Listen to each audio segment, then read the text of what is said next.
You're listening to the Leadership Blend Podcast. I'm ready. On the Thinking Out Loud Network. Check out the Thinking Out Loud Network at thinkingoutloudnetwork.com. All right, everybody, welcome back to another edition of the Leadership Blend with your host, Ricardo D. Rice, and my correspondent, Simone Cherie. Okay, so as y'all can see, I'm moving the mic close because I'm tired of getting yelled at about not talking to the mic. So I'm going to put it really close to me today, but it's all good. All right, Simone, what do we have on the rundown? We're going to cover politics, of course. So the Democratic debate had not yet happened the last time we talked, and it was here in Atlanta, so we'll talk about that. We'll talk about yet another fun addition to the Democratic ticket. Oh, my God, stop saying. And what's going on with 2020. The Washington Post put out a report about the 4 states that they thought would be determining 2020. It looks like 2020 is going to be up to a handful of people, a handful of demographics. So I want to talk about that, too. Then we've got local news we'll cover, some entertainment we'll cover. Quick disclaimer, discussions on the Leadership Blend may not be appropriate for some audiences. Views expressed by the host are intended to elevate the conversation and are not necessarily representative of the host or Thinking Out Loud Network. It's good to do. I want to keep us lawsuit free. Yeah, I don't have no money for any of y'all. So I'm just letting y'all know I don't have any money for any of y'all. You'll end up in probate, yeah. I'm trying to tell you, it's going to be frivolous to try to get anything out of me. Lord. It's like getting blood out of turnip. Okay, some housekeeping before we get into it. Number one, if you missed any of our shows, they are on Spotify, iHeart, and Apple Music under podcast. So you can find the Leadership Blend, type it in. I've done it myself. I was quite proud. It's kind of cute.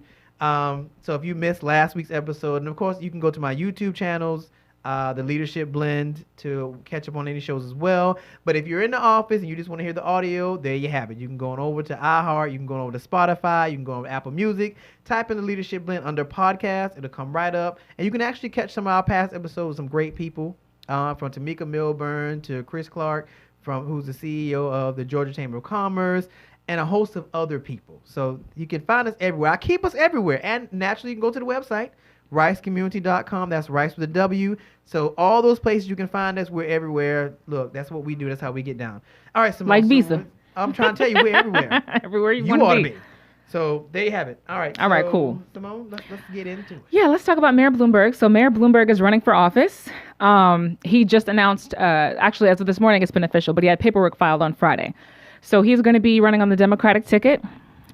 This brings our field right now to 18 total. Oh, my God. This is so upsetting. It's unbelievable. November the 25th. It's Thanksgiving. Almost Christmas. Okay, look. I'm trying to understand. So you mean to tell me I can still run for office? You can still run for office. What is the deadline? So here's the thing. He will not be competing because of how late he's filed. He can't compete in Iowa. He can't compete in New Hampshire, Nevada. What was the point? Or South Carolina. But he says that he's looking forward to Super Tuesday. So Super Tuesday is the Tuesday where most states have their primary elections. So this Super Tuesday is going to be March 3rd, 2020. It can change every year. And he said he's looking forward to Super Tuesdays because all the different primaries, Georgia's, for all the major states, in addition to majority of states, will be holding their primaries in March. And he says he's looking forward to that. He said he's not taking any donations. He is a billionaire, of course. So he says that he will be another billionaire. That is, I think, the point of him running as well. His campaign, not his official campaign staff, but CNN was reporting this and said that he believes that a billionaire can beat another billionaire, and that's why he's running in the race. He says the Democrats do not have the guy that they need to beat Trump. And he wants to be that guy. Money. Well, so he says he's gonna be that guy, and he's not gonna take any donations whatsoever.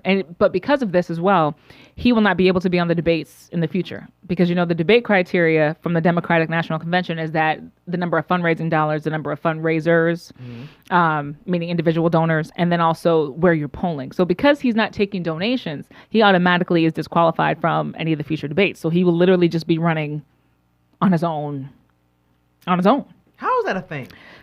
Booking your own slot on TV shows, I suppose, holding your own forums and events and town halls, and maybe doing a social media campaign. I don't know. I don't know how billionaires think, Lord. Clearly, unfortunately, they have their own psyche. Like I don't. Okay, so everybody knows at this point how I feel about this. This is crap. The fact that we can't even shake the ones we have is a problem in itself.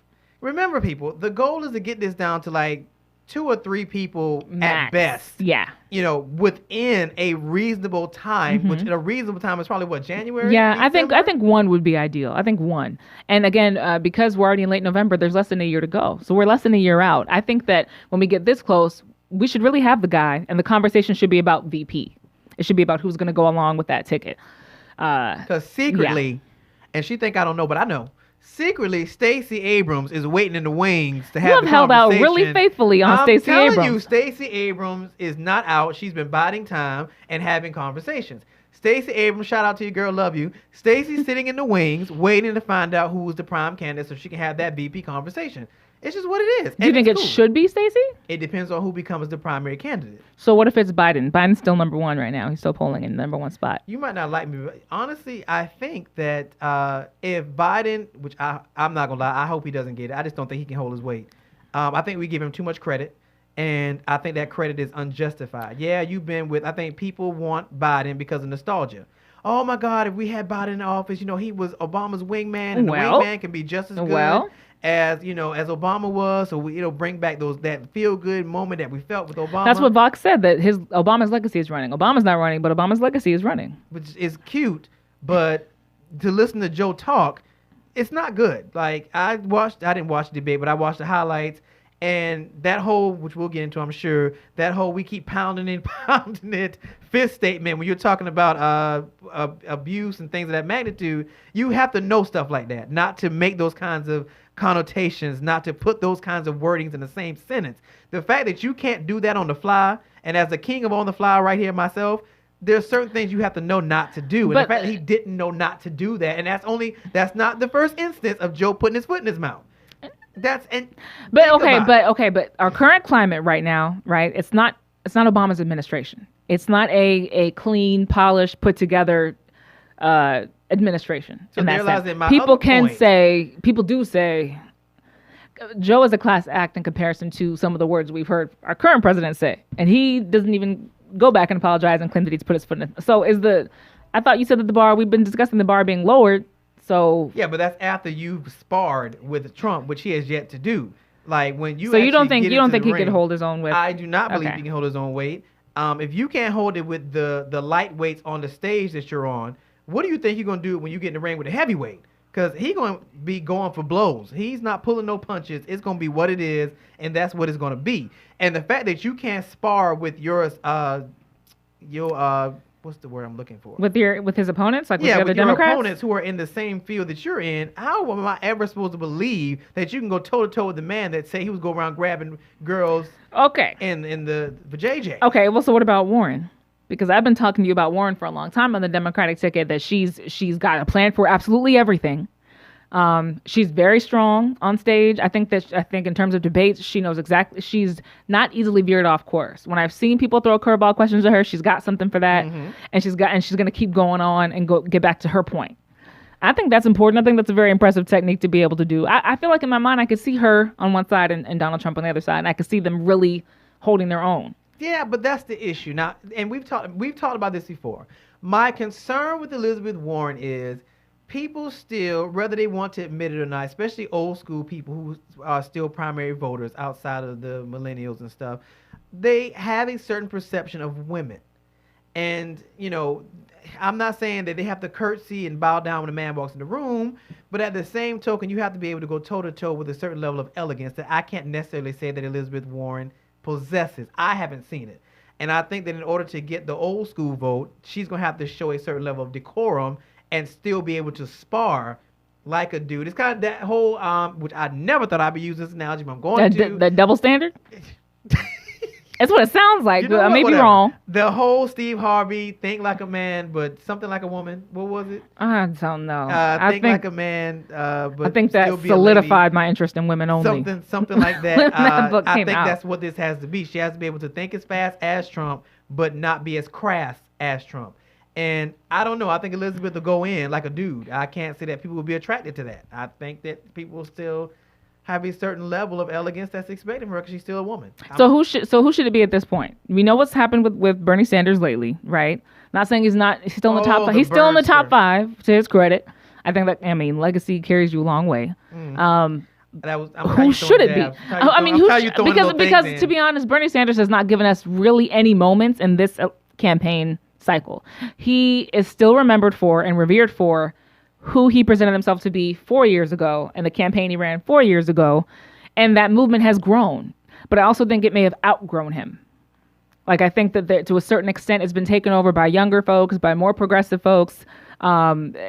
I just think every single one of his policy positions, whether it's free college or free healthcare or universal healthcare, all those things have already been kind of taken by other folks, and they've been taken to a second level while he's, I don't know, he hasn't been as out front. So is he supposed to be, if you had to pick today, if you had to cast a ballot today.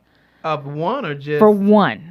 For just one, who would that be then on the Democrat? If it's on the Democratic side at all, maybe you like Mark Sanders on the Republican side, or Sanford, excuse me, on the Republican side. I don't know. I don't want to speak for you. Why you felt need to so who should it be? Because there are more than just Democrats running, and I want to make sure that that we acknowledge that. So you're full of crap. Who would it be? And you full of crap. Booker, perhaps.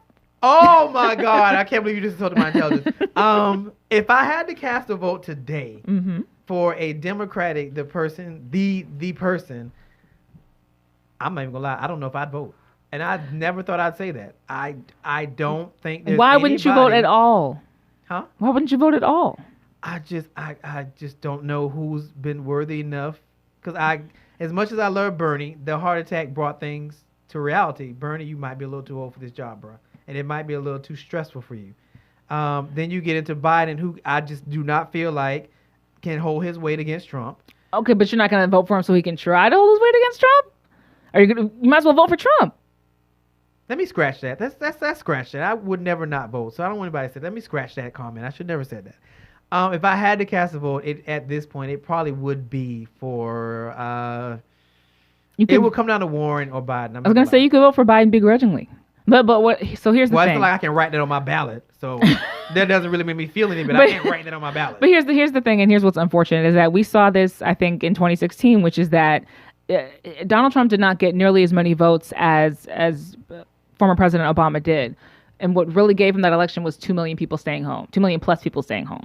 It really means something when people aren't excited to vote for someone. It's a very bad sign. People have to be excited to get out there and vote for someone. They need to believe in hope or change or whatever. MAGA, they need to believe in something to get out and vote, because it's not enough for them to feel like, that just doesn't get as much people out. It gives people excuses. Oh, it's raining a little bit, I think I'll stay home. And then it gives people excuses because they're not really excited about it in the first place. So speaking of, let me paint a little bit of picture, a quick picture here. Washington Post reported this really well, and they talked about what the election is really going to come down to on this electoral map. Like there's 4 states that there's been speculation at about 6 states that the 2020 election could come down to, and they've confirmed about 4 for sure that they believe it will really make a difference, and the presidential race will be determined by these 4 states. Now, these 4 states did flip for Trump in 2016, but he won by less than a percentage point in those states.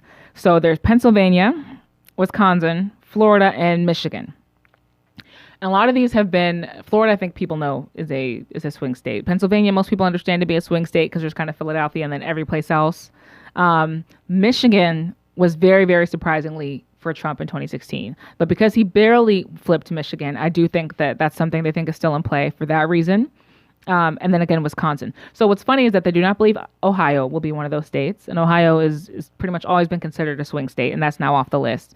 And they've talked about 4 specific groups that should really make a difference too. So they talked about white women without college degrees, which are, I guess, the number one piece of Trump's base, or the GOP's base, I should say. The second is college-educated suburban voters, in particular women, who were literally split 50-50. The third are African Americans, particularly younger African Americans, which they're calling younger under 40, because the turnout levels, we had the lowest turnout levels in 2016, and purportedly cost Hillary the nomination. In addition to group number 4, which are Hispanic voters in Florida. So, and I think we even talked about this a little bit, because when I was looking at the numbers, that was one of my biggest shocks, was seeing how much support Trump had among Hispanic voters in Florida. Because he ran such an anti-immigration campaign. I think a lot of people assumed, well, the Hispanic vote's always been the Hispanic vote. The Hispanic vote's kind of like the black vote. It's like slightly more in play. But even 10 years ago, Republicans they were excited about maybe getting the Hispanic vote, but it was considered a long shot. And so for Trump to get it in 2016, and Trump of all Republicans to get it in 2016, that was a really big deal. So that's considered group number 4 of who can determine this election. So under 40 blacks can determine this election. Ergo, we cannot stay home during this election. It's just not an option. Now, your old folks, as you claim, maybe the mothers, maybe the mother board could stay home. I mean, look. I don't want anybody to stay home, but I'm saying. I think that for the first time in a long time, the Democrats have a problem. We have a very big problem. there's just a formula, and I understand that Trump doesn't have to follow a formula for the Republican side because nobody really wants to run against him. No. But for the Democratic side, the stakes are too high to not be in a position to definitively back one of these individuals, and we're not even remotely close to being there. And I feel like this is a time that Democratic leadership has to step up and say, and I keep saying it, but I'm not joking, they have to step up and say, you, and you go home. We thank you for your participation, but we're not giving out honorable mentions here. You don't have the backing. You don't have the support. You got to go home. Get your supporters to follow one of these top 3 that we've tried and tested and polled who can actually go against Trump. And until we do that, who's to stop another idiot from saying tomorrow they want to run and making this number go right back to the 20-something we started with? Imagine just 20 split amongst 5 people going into January, February. I mean, the more people that enter this race, the less interested people become. Yeah. And that's just the reality of it. Like, even the mere fact that the first thing that came out of my mouth was, I just won't vote, which is not my character, that should tell you how uninterested people, how fast people can get uninterested in this, and the stakes are too high for people to not be interested. I agree, and they may need several months to get interested, which is why if everyone were to drop out today, then maybe by May or June, people could have some yard signs with whoever the guy is. But if you keep it going, people are still going to be walking around wearing their Bernie stuff, and Bernie may have dropped out, and you know what I mean? So it's like you have to not only narrow it down, but you have to give people time to warm up to whoever this is, because we need to admit at this point there is no star. So whoever this is, there's going to need to be another campaign that happens in addition to the campaign to sell them and to galvanize people around them and to, start with the commercials and the ads and all the pictures of them and their family and the kids, and let us meet the dog. Let's start painting the picture. You know what I mean? You got to paint the picture, because Obama came with the whole package. He came with the Michelle package. He came with daughters. Beautiful. Yeah, he came with the mission, with the city. People thought Chicago. People thought hope and change. People thought, oh, he's a community organizer. Oh, and the poodles. It was a package. You got to sell people on a whole package, and if you can't even pick the guy, it's gonna take you. I mean, how are we gonna love the package? And we've talked about this before. The power of social media, and the reality is, none of these candidates control social media. I watch them. None of them are good at social media. So it'd be different if there was one candidate who was like, you know what? I know I'm getting this nomination. So in the meantime, I'm going to be building this social media campaign, getting this thing going. And social media really matters. I'm telling you, it's about 60% of what they need to be doing. Nobody has taken that level of initiative. These idiots are sitting around waiting for debates in the hopes that we watch these debates, and most of us don't watch debates. We get the highlights, and depending on where you get your highlights from, there's a spin on it. Yeah. So they're going to spend more time, on Cory Booker, or it depends on who you're listening through. Mm-hmm. They're going to put their own spin on it. So another thing to think about too that is playing into the fact that social media is so much organic reach on social media is so much harder than it used to be. Yeah. And it's crazy because with everything that happened with Cambridge Analytica and Trump 4 years ago, there's been a huge outcry from not just the Democrats in the White House, but they let it spread all over the country that social media and these tech companies, they have too much influence, they have too much power, they have too much control, and they're drumming that drum that, we've got to crack down on these tech companies and stop people from getting all their news from their feeds. So it's like, okay, now we've done that. Now you've cracked down. Now, if you're an influencer, or even if you're on social like that, you know how much harder it is to go viral, to get a following, to share and spread content. It doesn't spread like that. Nope. So now you're at a point where, okay, it's election season. Mm-hmm. People live on social media. You've cracked down on Facebook and Twitter and Instagram's ability to share political advertisements because there was, the problems that there were. So now you really can't see political advertisements like that. So like, when's the last time you were on even your Facebook feed or Instagram and you saw just a whole bunch of political advertisements? Like, you haven't. You may see viral videos spread if people spread them, but very rarely, because they've cracked down so much on political messaging on social media. So it's like the base that you needed, which is the people on social media, the young people, young people across races, the college educated folks who are also on social media, they're not seeing it. So they're not as excited about it. So maybe you should have waited until 2024 to decide that Facebook was too powerful, because maybe you needed Facebook to win this election. I think that was a huge mistake. I hate to say it, but I think. Well, I mean, now remember why part of the reason why they would make that decision, because the ideology is to always stop the bourgeoisie from controlling narratives. So what it would have boiled down to with Facebook is whoever has the most money can run the most ads and control kind of the narrative. Mm-hmm. So I get it. It's just like you said, and it's nothing different than what I was. And I was talking to a young guy this weekend, a young artist, a music artist, and he was saying, I have this music and blah blah blah. My first question was, what does your social media look like? Mm-hmm. We don't really use social media. So how you plan on letting people know Exactly. that you gonna This is the town hall. This is the town square of this Literally. century. This is how you go and figure out what's going on in the world and who's people standing up on their boxes and trying to get attention. That's what those ads are. Maybe buying ads isn't great, but what they also did was crack down on political content, period. So they've tried different things. They've tried saying, okay, well, I have to opt out if I don't want to see political ads. Now it's to the point where you have to opt in. There's the disclaimers that says this is political in nature. Things get flagged like crazy. and nobody reads. Despite Right, what and nobody people think. reads. Nobody reads. Nobody when it comes reads. to social media. So if something is blocked, you just kind of keep scrolling. Oh, well, it's blocked, whatever it was. Well, that could, so it's also made it much harder for candidates to get attention. Trump's not running ads. I don't know if he would anyway. I don't think he would. I don't think he would anyway. But it's like, it doesn't matter if it's Democrat or Republican. It doesn't matter if it's somewhat neutral or not neutral. You can't see any of it. And if you weren't watching the news, like actual cable news, you might not even know that an election was going on, which I think is, it's a problem. This is where people live. I really think they should have waited till 2024. And it goes back to the core value of Facebook, which I just can't stop getting away from because it's so significant for us, which is that this is a place where for free, you should be able to talk about what you want to talk about. And if people like it, people share it, the open marketplace of ideas, beautiful concept. It's still a beautiful concept. It still works. And if the government would just moments that I realize who you really are. I realize who you really are in these if moments. the government would just step out of it, it could work. It could function properly. Yeah, but there has to be some kind of regulation. Because like I said, if that's the case, whoever has the most money and the most power and influence would control the narrative. We don't want that. But if influence is up for grabs, then it's just a question of who wants to take the initiative to get the influence. Like, oh, so you're a fan of communism? No, because that's really what you just said. No, I said if influence is up for, meaning whoever's willing to work the hard enough to get the influence. Oh, please. Maybe purchasing ads is one thing. Let us not fool ourselves into believing that everything that goes on in the United States is merit-based. No, but social media was. It really was. The people who went viral and, hide your kids, hide your wife, the things that spread and got popular came from just, it was classic. It came from just pure ingenuity. It came from the reason the Shade Room got as big as it got. And now it's literally one of the biggest, most credible cultural sources in the country.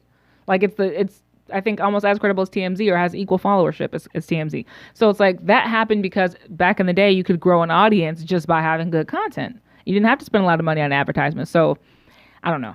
I think it's worth rolling back these regulations. I truly do. All right, so let's segue to the debate. Okay. Because like I said, it hadn't happened the last time we were on air. So now that it has happened, this plays a big part in what happens moving forward. Because like I said, apparently it's what all those idiots were waiting on to get on the stage to... You really don't think they're doing nothing in between time, huh? I haven't seen much. Okay, so with the debate, of course, like I said, I didn't watch it because I can't sit through stuff like that long. I'm not even going to lie. That's where my ADD kicks in. But I always make sure I watch the highlights and I read the articles. Mm-hmm. And I read a variation of articles so nobody can spin me to their side. What I did recognize, and I was listening to a radio show and I actually agreed with them for once, which doesn't happen very often, when they were saying that after the debate was over with, all of a sudden all the candidates started to hit everything. So they were at Clark Atlantic, they were at Morehouse, they were all over the place in the city, all the black places in the city. Yeah. So, but I will say that they played a clip of Cory Booker, and I've never, that's a strong word. He's never been at the top of my list for anything. To say the least. You've kind of been a Cory Booker hater. You've kind of been anti-Cory. That's a strong statement. You've kind of been anti-Cory since this thing started. Cory Booker's a brother. Now, he's a light-skinned brother. But I'm a pecan tan brother. But Cory Booker is a brother, so I would love to have, support my brother. But you've been unimpressed with him from Jump Street. Well, he hasn't done anything that's impressed me. So, yes, I will not go. I won't say that I hate him, but I won't say that I've been wearing a T-shirt that says Cory Booker on it. I will say that the clip that they played as it pertained to legalizing marijuana, which when they talked about the clip before they played, I was like, this is going to be stupid. But when he spoke about it, he brought a whole new perspective on it that I had not foreseen or actually had even entertained. And his take was making it legal kind of disarms the law enforcement to be able to pin certain crimes on racially profiled individuals. Meaning, if you take away the sting of them being able to charge you with marijuana, it frees the hand of a lot of other people to be able to live their life, live their best life. I never thought about it from that perspective, so I kudos to Cory but apparently he was electrified by being at Tyler Perry Studios and being in the Black Mecca, quote unquote, of the South. Yeah, there's a lot going on when you leave Jersey, Cory. Come on, you late. That was a jab, but okay. That kudos to Booker for being energized by the black base here in Atlanta. So yeah, that was a highlight for me. And like I said, that was a take on marijuana legalization that I had never thought about. So like I said, kudos to him for bringing that up and making that point. He was very passionate from the clip that I heard. Now, like I said, it was the one time I was actually proud of him. Doesn't sway me to vote for him, but I was very proud. And if he can continue that momentum, he might have a shot with me. He might be able to get my vote. So Vox News said that during that debate that the winners were definitely, they said Booker, because I think probably because of the comments that you made. They also mentioned Buttigieg.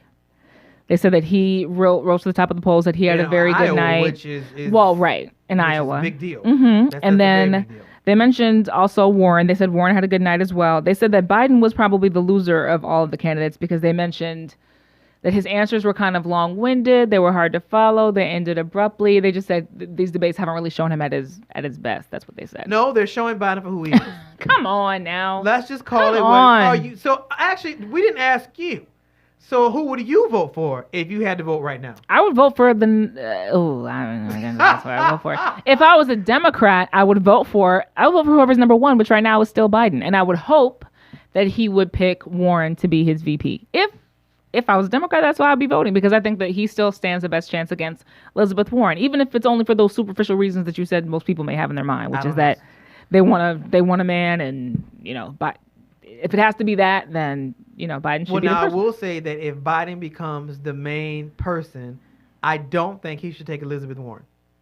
I don't, because they have two completely different personalities. Elizabeth Warren, I would Isn't feel that a like good Elizabeth, thing? No, it would be. But I don't think that Elizabeth Warren knows how to take down. I just don't. She would do what she does. And I think she would ultimately end up running the country. I really believe that. Even from a vice president standpoint, she would end up running the country. Mm-hmm. Well, my hint is that that's what's going on right now anyway.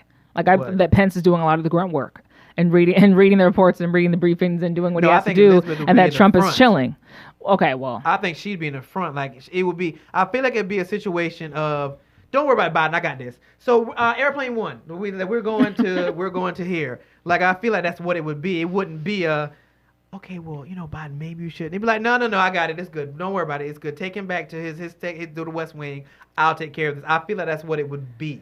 Okay, but if that would that not be a better scenario than 4 years of Trump from your perspective, or would you prefer 4 years of Trump to Elizabeth Warren? God, no, that's not a question. All right then. But at the same token, so Joe was happy. And if Elizabeth is happy, I don't really. The American people will not be happy. And President Trump could get on, or former President Trump, in that case, could get on and write his book or start his reality show or whatever he's going to do to capitalize on this whole situation. No, but he could be doing that. But you got to factor in diplomacy. If that ends up being the case, that's not going to look good to our diplomatic partners around the world. Because you're already going to have an issue. If a woman wins, let's not downplay the ripple effect it will have throughout the world.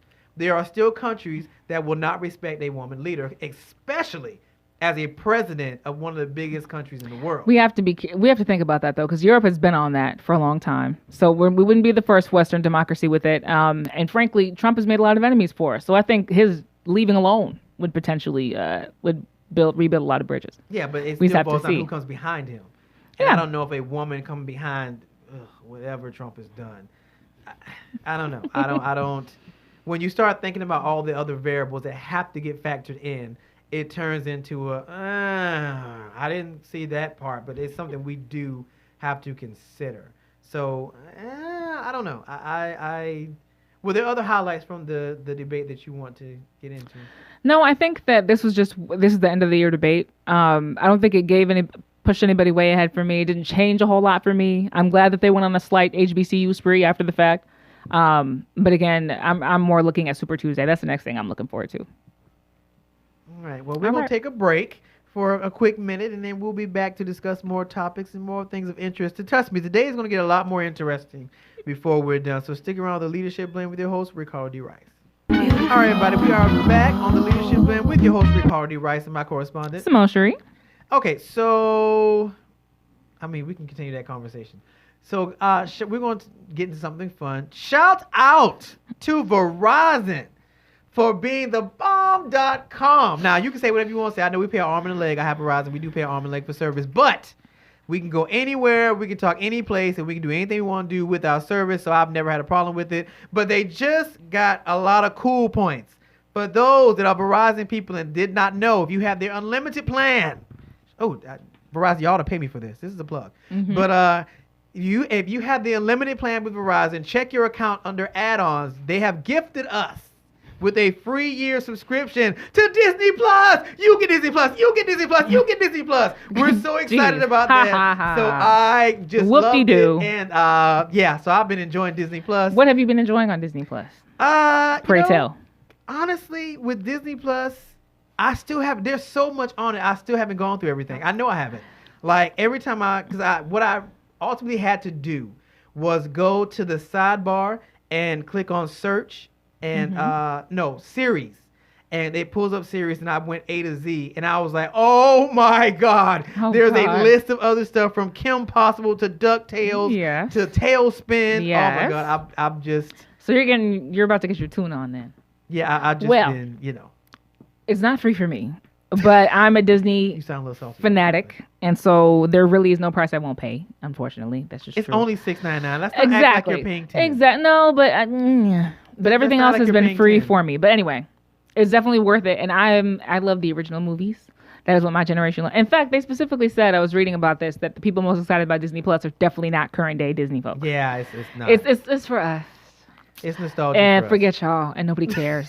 I felt like I should have been sitting on the floor, my legs crossed with a bowl of cereal in front of the TV. There you go. That's what I feel like I should be doing every time I hit that button and Disney app shows up. I can't. Well, I've been watching Rip Girls and Johnny Tsunami and Smart House and Halloween Town and Quince and I'm Up and Away and Alley Cat Strike and things like that. You're such a weirdo. Everything you name, I don't know half that crap. And The Luck of the Irish. They're all Disney Channel original movies.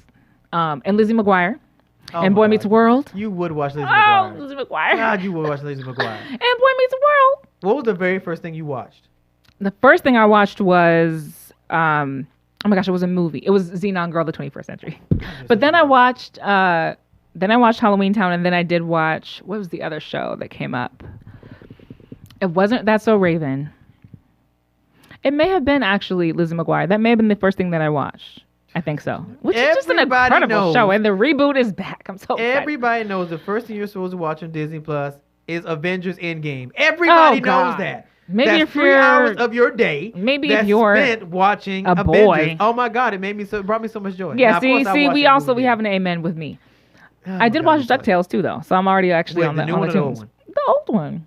The new one. That's from the very beginning. Look, anything that has Magical Dispel in it, I'm about that life. I just love Magical Dispel. And I caught me a little Hercules, and I'm probably going to catch some Little Mermaid today. Oh, you watched the old. Don't judge me. Yes. The only stuff that counts. I did watch Sleeping Beauty because I wanted to see, it's been so long, I wanted to see their portrayal of Maleficent. So I was like, let me go back and see. Is the new Maleficent movie out yet? Yeah. It is? Part 2. Is it good? I know the first one was good. It was okay. Sequels are hard. Okay, so let me say this while we're on sequels. I did see Frozen 2. For those that know me, I'm a big I had kid, a great weekend. Despite what people think. I watched Frozen 2. Listen, for those of you that have not seen it yet, let me give you the disclaimer. Frozen 2 is not like Frozen 1. Frozen 1 was very lighthearted. It was very fun. We just kind of were going with it. Frozen 2 is not like that. Frozen 2, they really told the story of how Elsa became Elsa and who their parents really were. So you're more on a voyage about self-discovery versus the whole lighthearted, fun, my sister has powers and we build snowmen. And let it go. Yeah, and let it go. It's an amazing movie, but for a different reason. So don't go into it thinking it's going to be, this fun, lighthearted thing.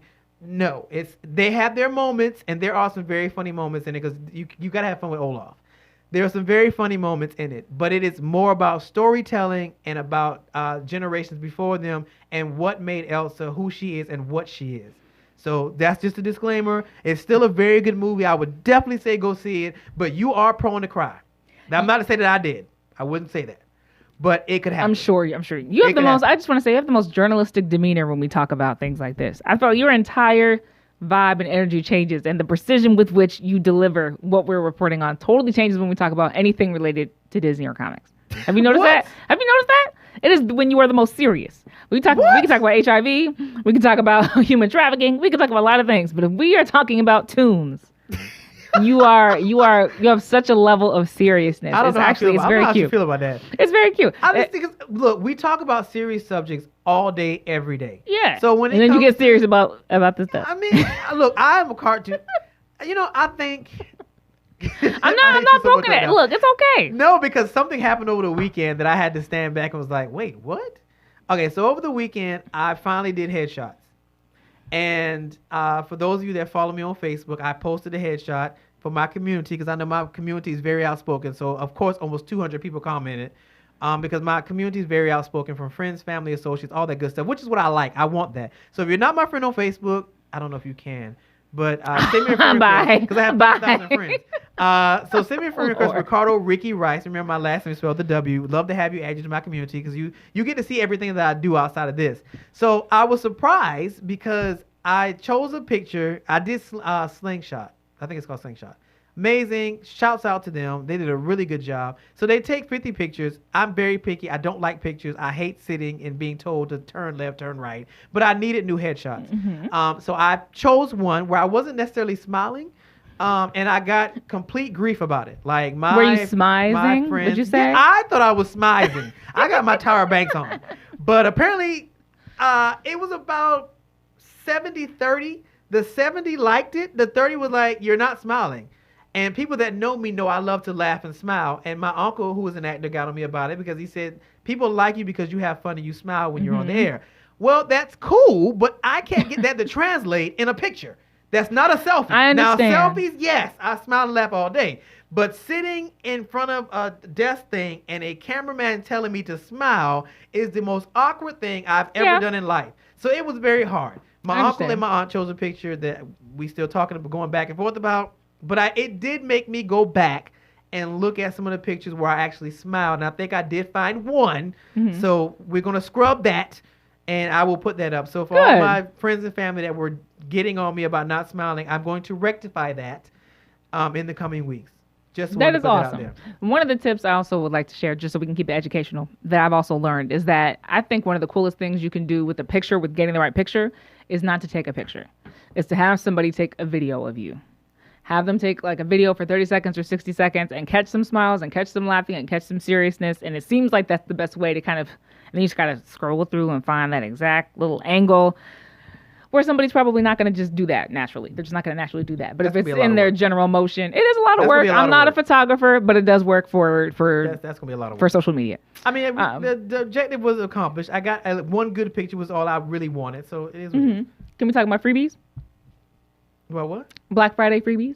Since the week is coming up, it will be after Black Friday. So listen, quick disclaimer: I do not do Black Friday, but a lot of people do. And even last year's Black Friday, which I thought the economy was so bad, was like the most. There was more money spent during last year's Black Friday than the last 5 years. I didn't think Black Friday was still a thing. Yeah, but it is, and so is Cyber Monday. So if you are going to be out doing Black Friday shopping, in addition to being careful and watching out for human trafficking, which is at an all-time high. There are some freebies I wanted to make sure everybody was aware of. So Belk, which I think is mostly a Southeast chain, but it's a very big store. Belk is giving away freebies. Shoppers between 4 p.m. on Thursday, Thanksgiving Day, and the end of the morning, Friday morning, will receive gift cards, mystery gift cards. So they will start at $5. They'll go up to $500, but there's some free cash for you. There's free coffee and cookies at Walmart, again, starting at 4 p.m. on Thursday.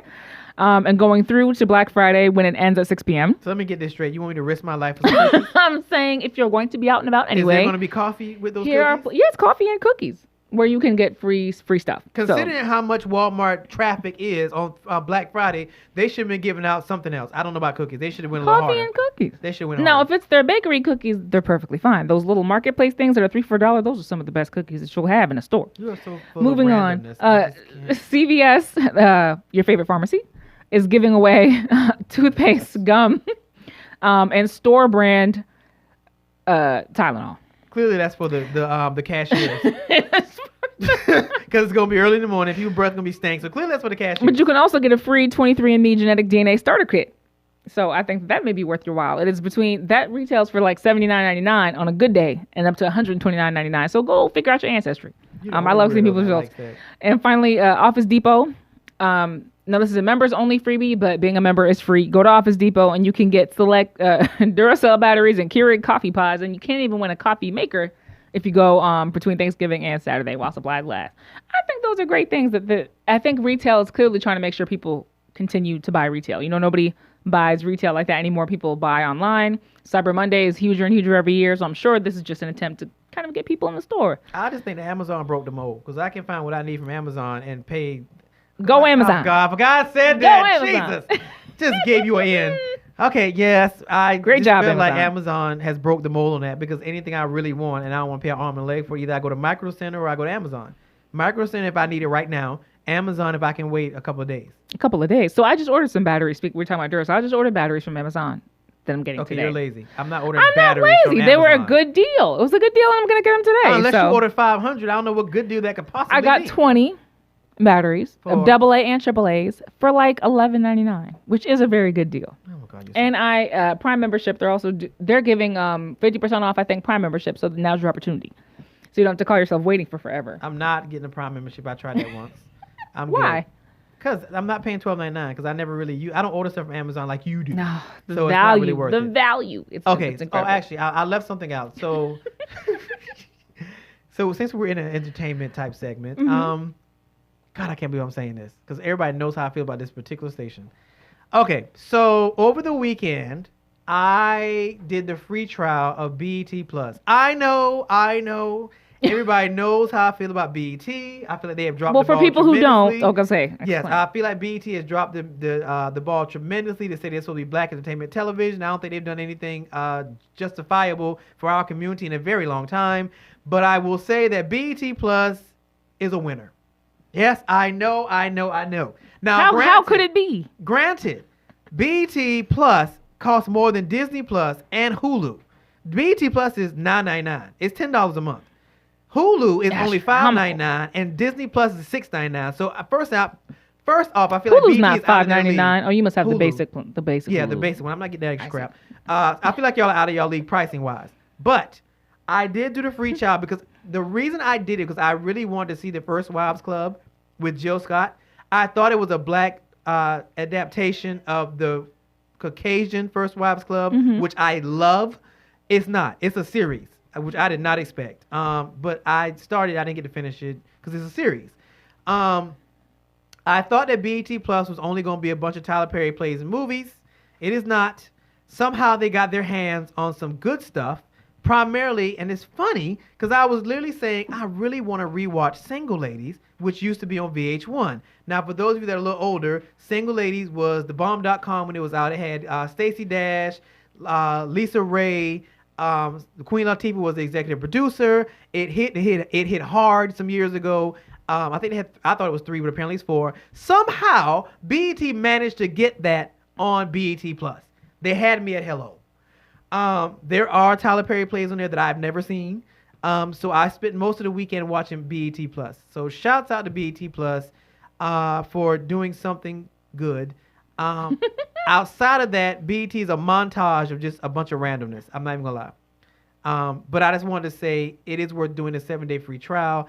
I may actually keep it. I was gonna say because they don't want people just doing the free trial. I know. I may actually keep it because it's gonna take me a minute to finish watching Single Ladies because it has 4 seasons. There are some plays on there I haven't seen from Medea. I do love a good laugh. So shouts out to BET Plus. There, I said it. Shameless plug. Where it's gonna move forward in the future, I don't know. But they may get a couple of $9.99 a month out of me.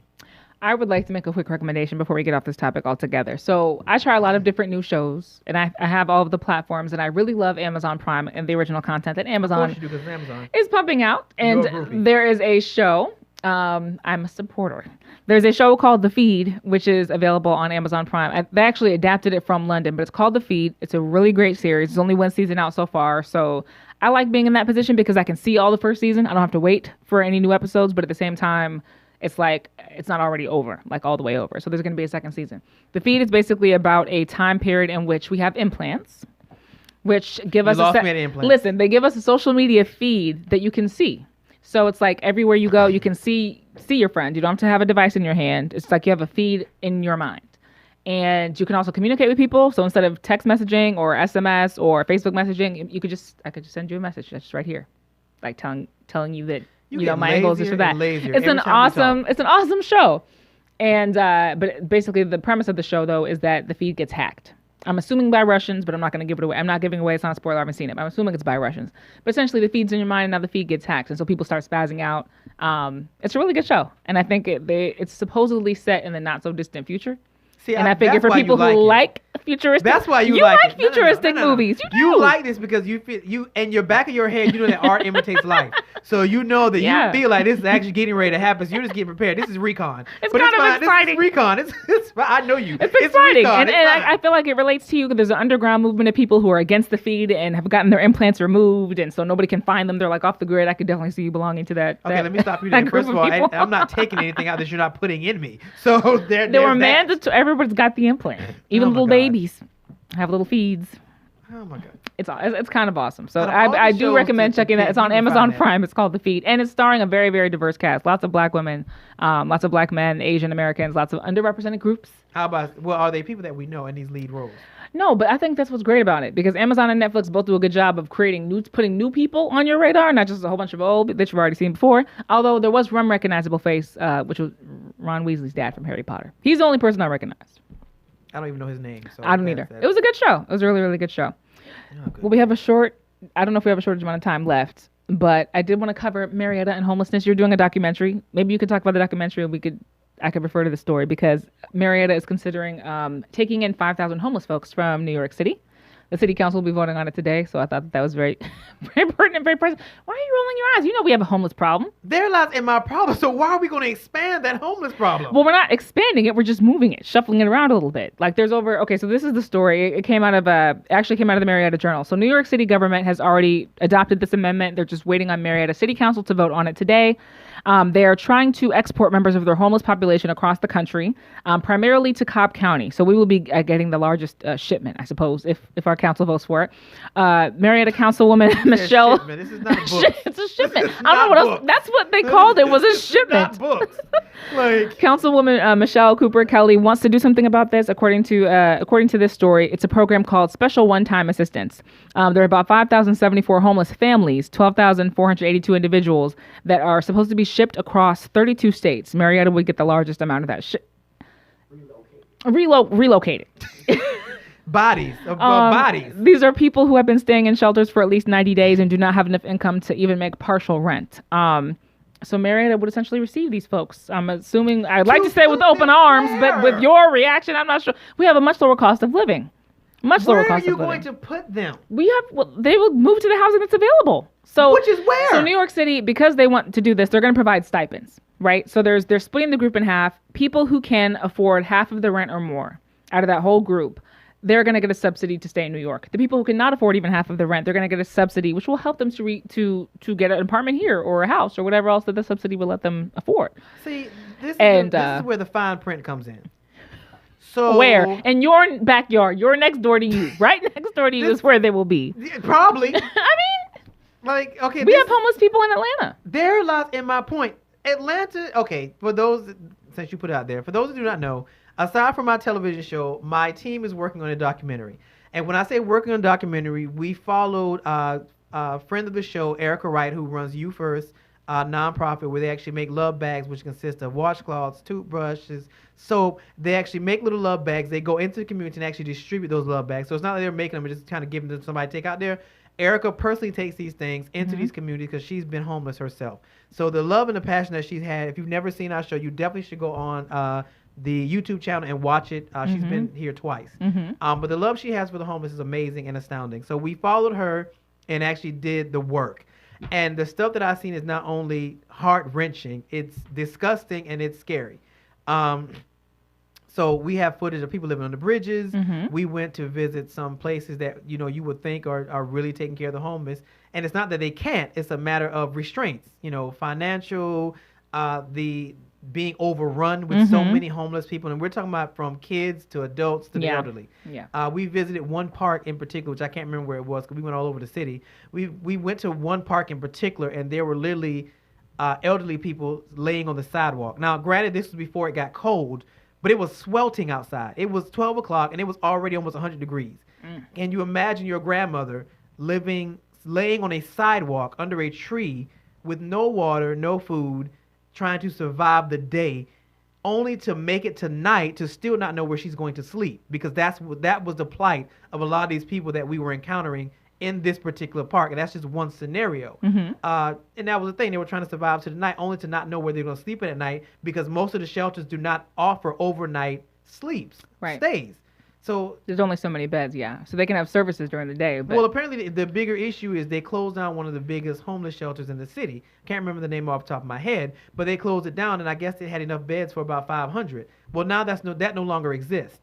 So there are only specialty shelters that cater to specific classes of people. So there's one that's only for males. There's one that's only for families. There's one that's only for females. There's no collective because that major one closed down. So this is all the stuff you will see in the documentary, which you're trying to put together now. So this bothers me because we can't take care of what we have. So how are we bringing in other people to take care of their homeless? And if New York can come up with stipends to take care of their homeless, why can't we create stipends to take care of our homeless? So I don't understand who made this decision. I mean, a big part of this. Well, I'm also thinking that the government is going to cut that municipality would cut Marietta a check is also what I'm thinking about this. But so the cities that seem to be doing this, not only New York, San Francisco and the Bay Area are doing this as well. This all comes down to rent.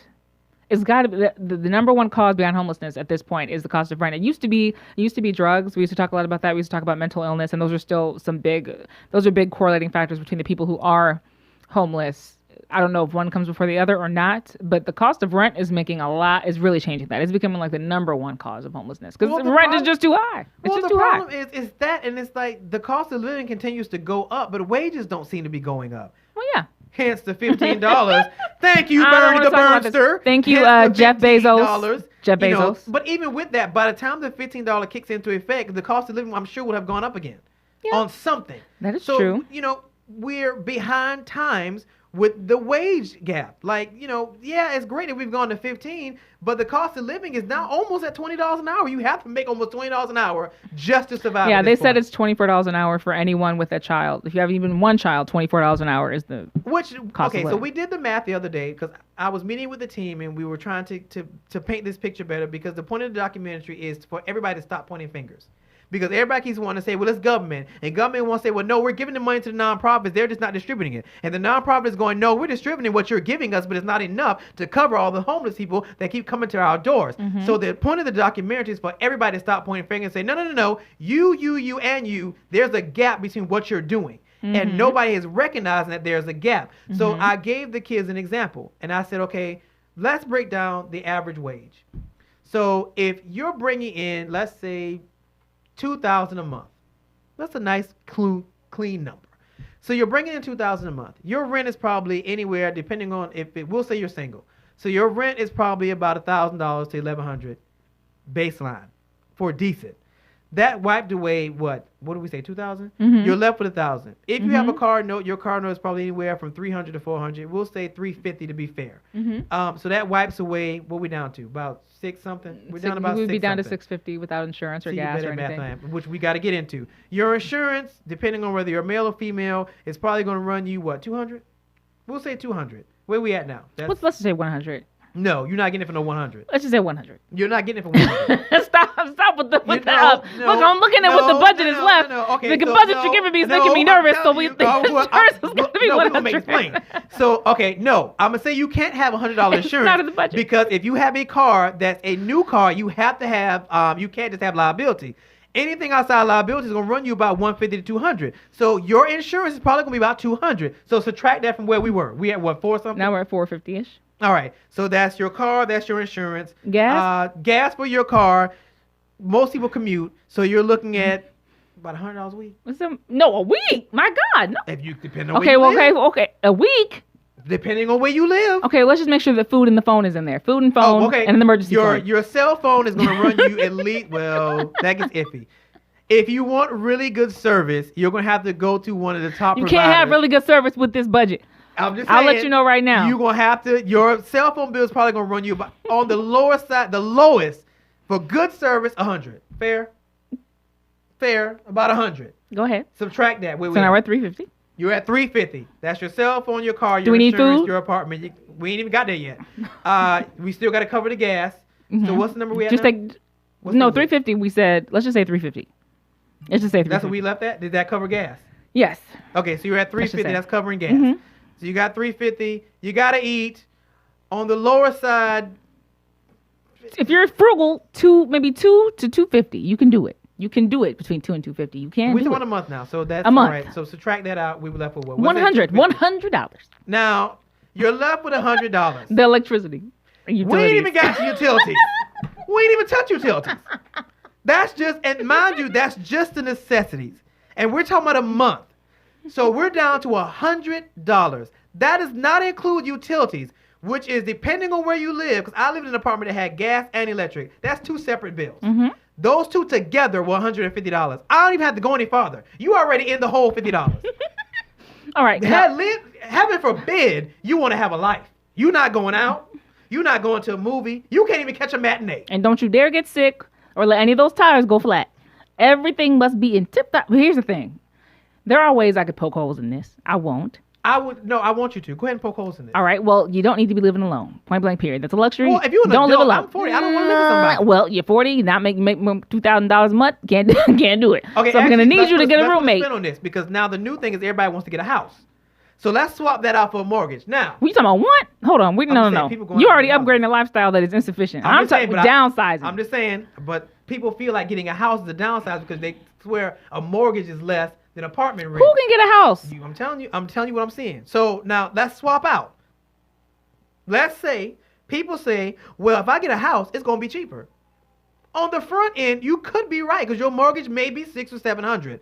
On the back end, when that refrigerator goes out and you can't call a landlord and you have to replace the refrigerator with money you didn't account for, it is not going to cost you less. We're not going to make that Or equivocation. when That's just not even true. Or when the sink goes out, you have to call a plumber. You don't account for any of these things. You just see because that's what they sell you on. I've seen these ads. Oh, you should get a house because it's cheaper. Your mortgage is cheaper. On the front end, it is. Stop these ads. On the back end, Stop it is these not. ads. So, Stop you know, them. but go ahead and continue Because to the poke your average hole. consumer has $70,000 in student loan debt, and you don't need mortgage debt on top of that. just Not to saying, mention the average we talking consumer. about- we talking about the average Joe. consumer The credit average score is Joe. 585, which means that if you are getting a house, you're probably getting bent over to get the house. But So let's on not the worry front about end, getting the it looks house. good on the front end. No, the rent is expensive, but it's not. We're not. No. I'm just telling Get you. a roommate, right? I don't want to do that. Get a second job. Get a third job. Oh my God. Don't you dare get sick. You don't have that luxury. Don't get sick. That's the fourth. That's the fourth. It'd be cheaper to pay the fee for Obamacare than to worry about having health insurance or no insurance, right? Don't commute. I don't know what you got a car for. You can't get a car. What you need to do is get a place with a roommate or two or three or four that is very close to your exact job. And don't lose that job. don't take off that job. This is what it comes down to. So your lifestyle must be. There are six women. I was talking to this the girl who was serving me at the restaurant the other day when the Eagles lost pitifully. She's living with 4 other people. Oh my God. And just to stay in an apartment in How old is Buckhead. She's 23. Just to stay in an apartment in Buckhead. You can do that at 23. Well, When I'm but what I'm saying, it's 35, not glamorous at any age. Yeah, but at 23, But you and kinda carry that's to what the she struggle. chose. I'm not saying that's a smart decision. I'm For just her, saying it that is, 23. for one apartment, I don't care how old you are. I don't care how old you are. It's ridiculous. But this is the cost of living. It's very, very, very, very, very high. So don't make it harder on yourself by trying to be cute and trying to have a new car. I don't know what you got a new car for when you're talking about $2,000 a month. $2,000 a month is almost poverty level as far as I'm concerned. Even in Atlanta where we have a low cost of living, $2,000 a month ain't gonna get you far. I wouldn't even go out to eat with $2,000 a Now, month. mind you, so all the numbers that we just played with are for single people. Mm-hmm. We hadn't even looked into a family. oh, absolutely not. No Like, business. No business. That's a luxury you can't afford. Uh, That's a luxury you you don't can't even have afford. look Takim and Rakim And and all them out there. stop putting. You know, I got a cousin named that. He got 5 kids. I can do that. Having all these babies, because if Laquita really decide to put you on child support for them 4 kids you got, you ain't gonna be able to eat at all. You gonna be homeless. No, so he's- stop it. or incarcerated, You gonna be in unfortunately. jail. Stop it. Stop having all these kids. The point is, the point is, you know, we laugh to keep from crying because the reality is the cost of living has hiked up so much, and we fought for things, but we didn't fight for the right things. So now we're sitting at a place where you're fighting for $15 an hour, but by the time that because there are laws in place that will kick in. Some of them start next year, some of them start the year after that. There are laws in place that are going to take the wage to $15, which is cute, but you needed $15 almost 10 years ago. Now having $15 isn't really going to amount to hill of beans in the reality, because the cost of living inflation isn't going to stop to wait on this kick in of $15 an hour. So by the time you get to 15, you need 25. By the time you get to 25, you're going to need 35. We got to start picking up. Now, what Warren was talking about, Democratic candidate Elizabeth Warren was talking about, was she wants to do a wealth tax, and she's unapologetically calling it the wealth tax. If you remember, even 8 years ago, Democrats never wanted to call anything a tax. They would always call something a offset or a subsidy or a diversion. They never wanted to use. She's straight up saying a wealth tax. And she said that alone will cover the cost of healthcare for the entire country. She said 3% of the billionaires alone. She said if you're in the top 1%, which is still very, very high, maybe you're a millionaire, 1% tax. So she's flat out calling it a wealth tax, and she's like, this is going to even... What I can say for sure is that even if the cost of rent stays right where it is, saving money on health insurance would save me a whole lot, as well as the taxes, my tax rate in general. I think the tax rate is still too high. I know they passed a tax package. That wasn't really for me. It wasn't for a lot of tax brackets. I think my taxes are still way too high. Here's the beauty of Elizabeth Warren. And by beauty, I mean that's straight sarcasm.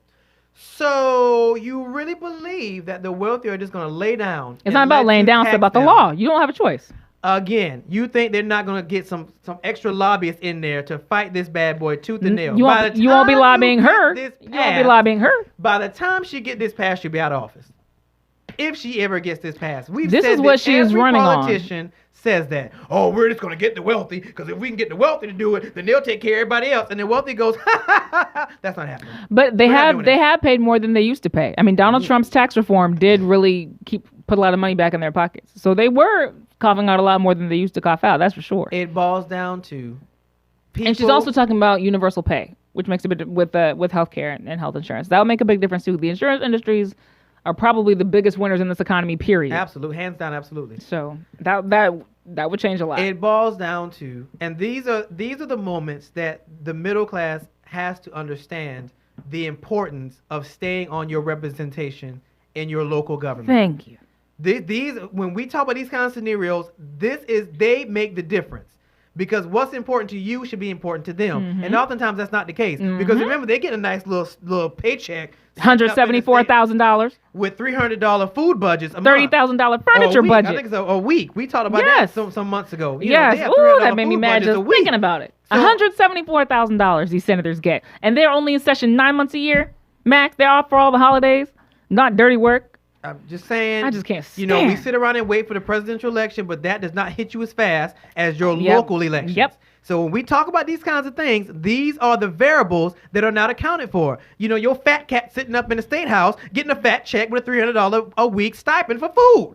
I don't eat out every day, and I don't even spend $300 a month in food. It's unbelievable. Unbelievable. So what's important to you Flying should private. Be important to them. I'm sorry. But I'm just saying, what's important to you should be important to them. And if you're not letting your voice be heard, it's not going to be important to them.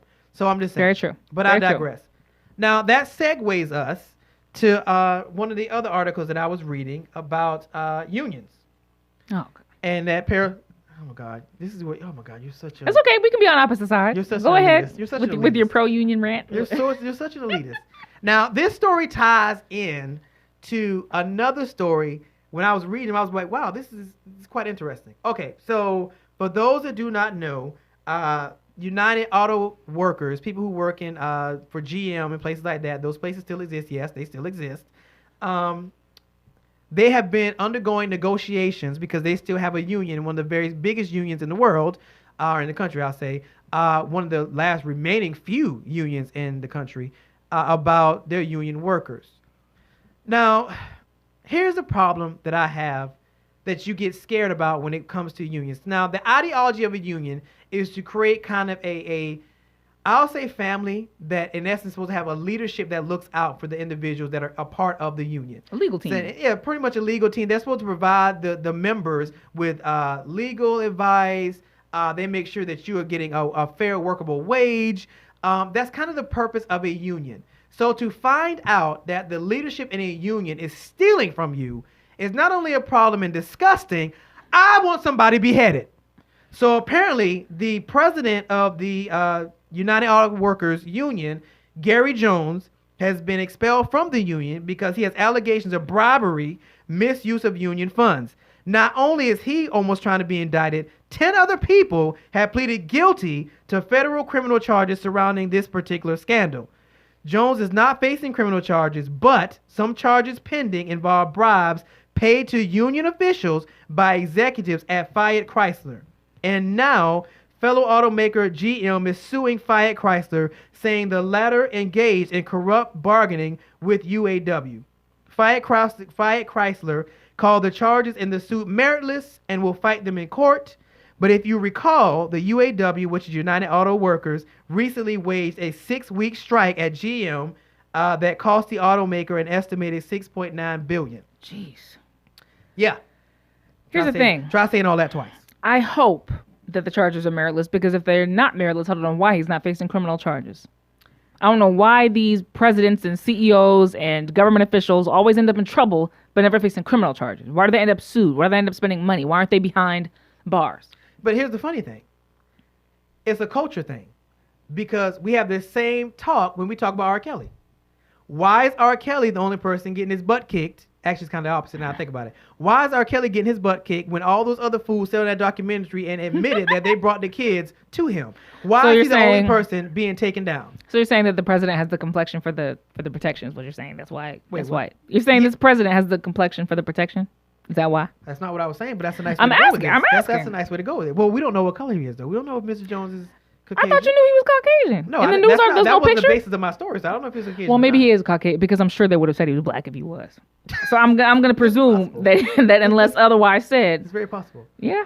But no, it's a culture thing. So, depending on who you are, that's how you get taken down. Is that what we're saying now? I guess so. I mean, the fact that he has not been Black criminal court, white civil court.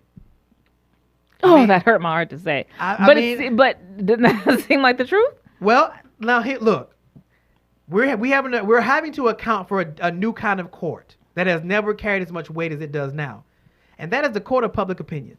The fact that you can be tried, whether you're innocent or guilty, before you actually go to a real trial by public opinion, that's concerning to me. And we've talked about this in the past. It's very concerning to me, because public opinion does not need facts.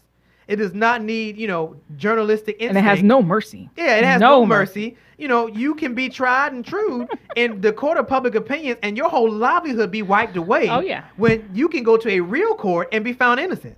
That's a problem for me.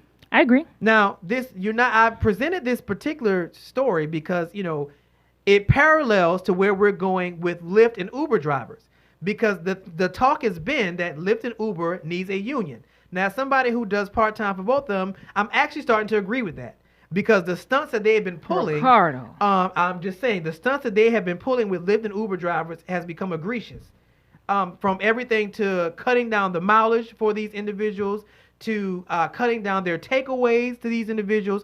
And because they have been categorized as independent contractors, there's not much that your local government can do, which has segued us to the next story. Wait, I just have a quick devil's advocate question. Oh, God, here we go. Could it be... You like big business. Could it be that Uber is responsible or is having to do this and really has to cut down their mileage rates or their compensation because all of their contractors are also in bed with the competition? Ergo, it is very important that because you are literally in both saddles, you've got one foot over here, one foot over there. What are they to do to compete but to decrease their expenses? Now, if they formed a union, it wouldn't be a collective union. It would be a singular union. And to be a part of that union, you'd have to cut Lyft Go, or vice versa, or cut Uber. I mean, as an employee. Well, a person at Coke can't work at Pepsi as well. Well, not if the union is going to be a rideshare union. So it doesn't matter who you drive for. Oh, how pitiful. It's a ride. Now, mind you, Lyft and Uber are not the only ride-sharing apps out there. Now, people just haven't heard. Who else is there?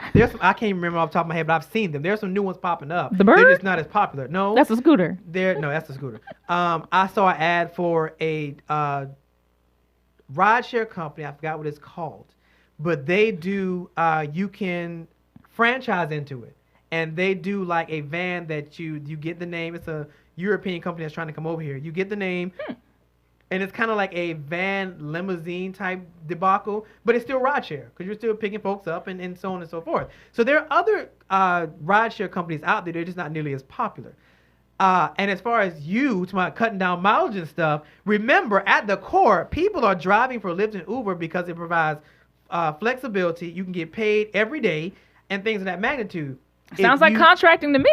If you keep the fares reasonable and you keep the takeaway reasonable, people wouldn't be straddling between both of them. Is that so? Yes. Or it could be that there's more business over here right now. If I got a ping from Lyft. I ain't got a ping from Uber, so I'm about to go and drive Lyft because I just got a ping from Lyft. The opportunism. Again. Which is fine as a contractor, but it just means that they have to continuously compete, which means that they have to decrease their expenses. I could see the rationale when most rideshare drivers that I know do work for both. It would literally be like an employee working for Pepsi and Coke. It would what if the entire workforce was also working at Pepsi? Like, what would Coke? I mean, it's kind of splitting your eggs. That's all. Here's the reason that this is becoming a real conversation, because there are a lot of people doing this. Like, I just thought it was a cute little hobby that people have. No. Oh yeah, a lot of people. Every other person. With people on Facebook, I forgot what it's called, but it's for Lyft and Uber drivers, and the stories that they tell. This group has like 4,000 people and growing daily. This is no longer just a hobby. This is a way of life. Oh, it is, for sure, people. for sure. And if it's going to be a way of life for people, then the conversation that we have pertaining to people who drive for Lyft and Uber needs to change. It can no longer be independent contractors, because a lot of people are more than just independent contractors. How is that? This is a way of life. This is a way of life. Well, it could be a way of life. If this is what I do on a basis, Yeah, you're a rideshare why driver. shouldn't we have a conversation about healthcare? Well, here's my thing. If we're going to have a conversation about benefits and you're going to be an employee, you're also confined to a lot. So employees, unlike contractors, have to undergo the kind of background checks that a lot of rideshare drivers might not Which pass. they started doing. Which is Uber it's started horrible. doing it. Well, that was also because of complaints. They didn't want to, but they had to. I know, but since they second doing thing it- is, if you're my employee, I care about your social media. I care about you showing your butt. Rock in the club. I care about the way you represent this company as a rideshare driver for this company. I also care about I care a lot more about the type of driving that you do. I care a lot more about the complaints that you get, because you're not just a contractor. So there's a lot of strings that come along with being an employee. Half the strings you talking about, they already do. They will deactivate you for certain things, and they make no qualms about it. Social media, not necessarily. But a lot of stuff you were talking about, they do. What if they demand that, you you know what, I need you to have water in this car? Or you know what, I need you to drive a certain way. I need you to have mints. I need you to make stop-offs for these customers if they want to stop at the ATM and they want to stop at the thing. Which they do now. But they might now say, I need you to do that. And if you don't do that, it's going to be a real problem. They're already doing some of these things. They also, most people know this about employees, where employees get paid more in terms of, employees get paid more benefits, but they usually don't make as much money as contractors for the work. Like the actual hourly wage or salary wage is usually lower because you're getting all those fringe benefits. So here's your 401k, I'm taking back $1 an hour. Here's your healthcare benefits, I'm taking back $1 an hour. That's usually how it goes. I don't know for people. I much prefer being a contractor. I really, just because of that flexibility, exactly like you said. Now, when I was in between, and I did try this as well, this was several years ago, I couldn't drive for, I think, Uber at the time. Maybe it was Lyft. But he put a couple speeding tickets, right? So they got their own. Was it really a They couple? got just a couple. I don't think it's a couple. It was one. It really was just one, but it was a super speeder I or was about to say something. it had to be a super speeder. So whatever. So they decided I couldn't drive for them. We're just gonna glaze over there. Like it's I'm gonna be just there. saying, Okay. Just glaze over there. it's not as cute as I think it sounds. Well, again, The union in the beginning, business. I didn't think so. But seeing what I'm seeing now, granted, when you flip the script and they become employees, things will dramatically change with everything you were just saying. And I really don't believe that people have accounted for that. But at the same token, Right. if this many people are going to be doing it full time, there has to be a different kind of conversation. And it can't just be, oh, well, Lyft and Uber can kind of do what they want to do. Because that's kind of how it is now. You know, you get an email and it's like, oh, yeah, we're now decreasing, the mileage to 60 cents. From 60 to 30 cents. Like, I don't feel like it should be that. It's crazy too, but even with at-will employment, that can still happen. Like which most states have. Who in God's name came up with at-will employment? I don't know, but that's what Georgia has. Love to know. And your boss can still come in there with whatever your assistant salary job is and tell you, oh, by the way, next year you're going down a peg.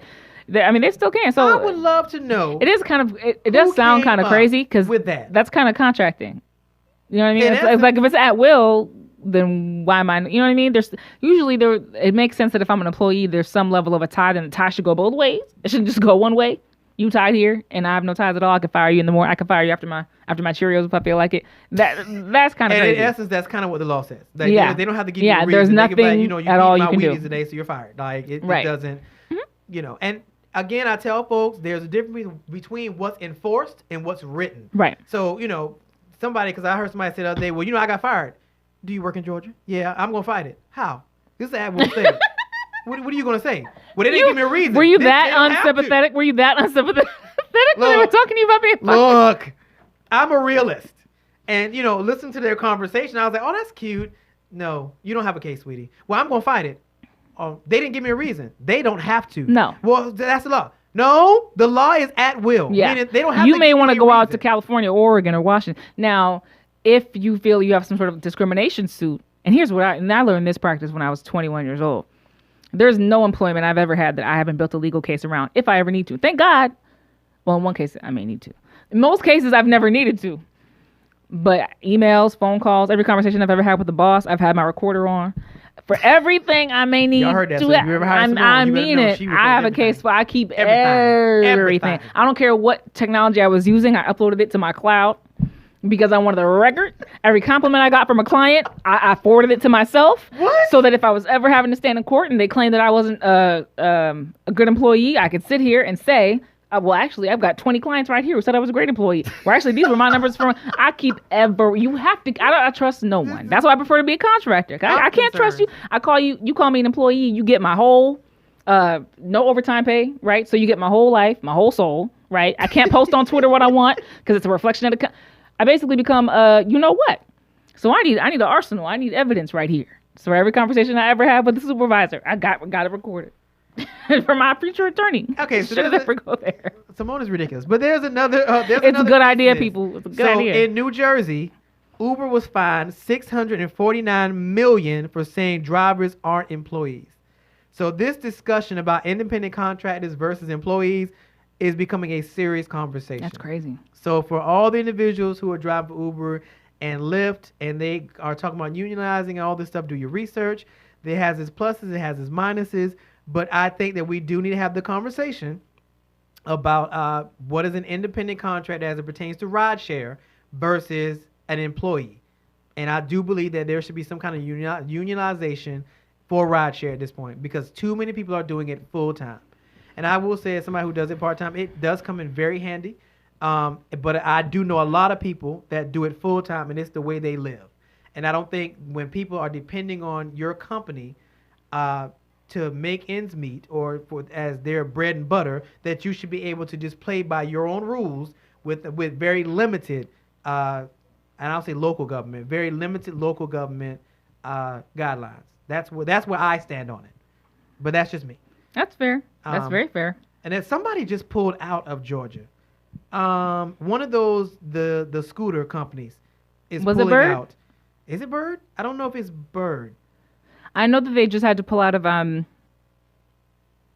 is it San Francisco? Is it maybe Some of the major cities. Bird just had to pull out of some major city. It might be Bird. One of the scooter companies is pulling out. And is it Georgia or Atlanta? Atlanta. They're pulling out of Okay, Atlanta. well, yeah, but that probably is Yeah, which is pretty much Georgia. the market, yeah. They're pulling out of Georgia. Will we feel it? Probably not, because there's 50,000 other ones that's waiting in the wings to I'm not with these birds anymore. I like them. I love the idea. I like that. I rode one. It's nice, but first of all, I think those things are too fast, and You fell over they're well. too fast. I almost got hit by a car. They're too fast, and I don't think that we thought. Atlanta has a lot of knee-jerk reactions that we like to do. We think things sounds nice until we do them, and I don't think that we account for a lot of things. The city's not set up. I've done it in other cities. I've done it in DC and I've done it out west. I'm not because of the way that we're so vehicle heavy. Even downtown, people who live downtown and work downtown will sometimes still take a car to work. There's just too many cars for me to possibly feel comfortable. The streets are not paved well enough for me to possibly feel comfortable. I'm a pothole away from a broken ankle. Right. You can't ride them on the sidewalk. Oh, well, then no. Then you definitely lost me. You're apparently supposed to ride them in the side lane on the street. Where I'm just a sitting duck. Literally. It's like shooting fish in a barrel. Are they creating it? Not fast enough. I need them to already. Creating and having a lane are two different things. And people respecting that lane is a whole other thing. Like, I was downtown the other day near the State Farm Arena, and I was on that main strip. You've been going downtown so often. I don't have a choice. You've really changed. I didn't have a choice. Go ahead. I didn't say I was hanging out. I said I was down. I didn't say I was hanging out. And, I was driving the car, and there were people on the side on those little scooters wobbling. And I'm just like, now, if he falls this thing and falls in front of my car, am I liable? Manslaughter. Is that manslaughter? Immediately. What is it? Vehicular manslaughter. Vehicular manslaughter. When he was wobbling and should have got on the sidewalk, but then I was like, he can't get on the sidewalk because legally he can't ride it on the sidewalk. Right. So who came up with this? Right. And if you saw him wobbling, we got to talk. You would immediately found guilty because you saw him, which means that you had an opportunity to do something different. Which, mind you, I'm downtown in the middle of rush hour, so me swerving to not hit him is not an option right now. So what am I supposed to do? And what is he supposed to do? Because he can't ride it on the sidewalk. So he has to ride it on that little side of the street. It's just dangerous. Which has potholes in it. So now he's trying to avoid the potholes. And in him trying to avoid the potholes, he's wobbling and getting close to my car. And in my attempt to not hit him, I can't go any farther into my lane because I'm in rush hour. He better take that pothole. That pothole feel a whole lot better than some steel. So then steel. he's going to die. Because these potholes can swallow cars. Well, no, I believe. So now he's going to you. die. But I think I prefer a pothole to a vehicle. I don't know. So who actually wins in this scenario is my question. It's just a bad look. Like, we don't have the street infrastructure set up to do it. We don't have a setup to do it. We just don't. And culturally, that has to change too. I genuinely believe people have to have a culture of commuting for that to even work. Because when I go back home, when I do go to Portland, which is like bikers run Portland, bicycles, not bikers, bicyclists, they run Portland, and cars will be forced to stop. They move like with more vehemence than actual drivers behind the wheel. Drivers are very slow, very cautious. The bikers are everywhere, and there's bike lanes everywhere. Like, the culture is set up to where people know to respect the bikers, and they do. Atlanta ain't set up that way. Atlanta is kill or be killed on these streets. On every front. On every street. Front. Like, at 2 p.m. They're the same. You would think it was rush hour at 2 p.m. You would think it was rush hour mentality on Saturday morning. Crazy. Fun fact, because we're almost out of time. Yeah. Burger King is running out of zesty sauce because of a global horseradish shortage. So if you like their zesty sauce, you might want to talk to the agricultural department about getting them some more horseradish. Because right now they can't make any more zesty sauce. Do you eat horseradish? No. Can you cover your controversial food opinion? Can we discuss controversial food opinions? What do you mean? I'll disclose mine first. So it's just controversial food opinions. I saw somebody post it over the weekend, and I shared mine. What I shared over the weekend was people who eat boiled eggs indoors are disrespectful. When it's enclosed spaces, when nobody has a window, it's disrespectful to eat a boiled egg. That's my first controversial food opinion. Wait. Wait. I have to put my glass down this one. Wait. You know the smell of boiled eggs. Well, that was my next question. Are you saying the boiled egg themselves, or are you talking about the aftermath?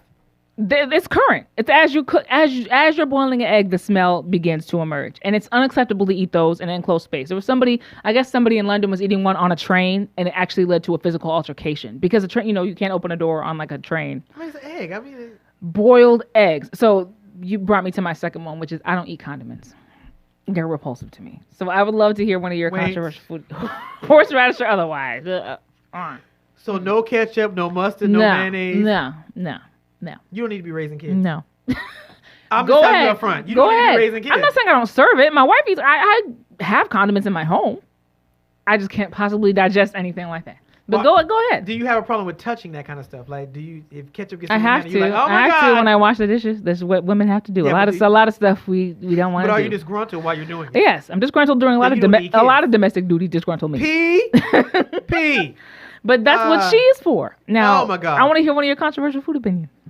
Is there any food that you just makes your skin crawl that everybody else loves or likes, or that just don't make, what I mean? Some people hate applesauce but love apple juice or something. Okay, so I love ketchup, but I hate tomatoes.